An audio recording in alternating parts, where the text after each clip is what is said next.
What is the minimum forest cover in India to maintain ecological balance?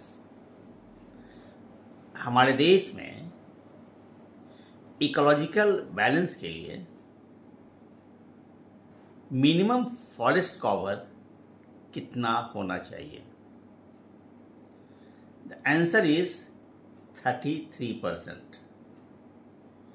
In fact, India's forest policy of 1988 recommends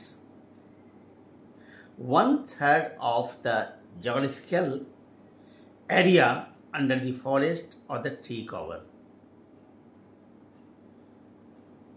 yani 33%.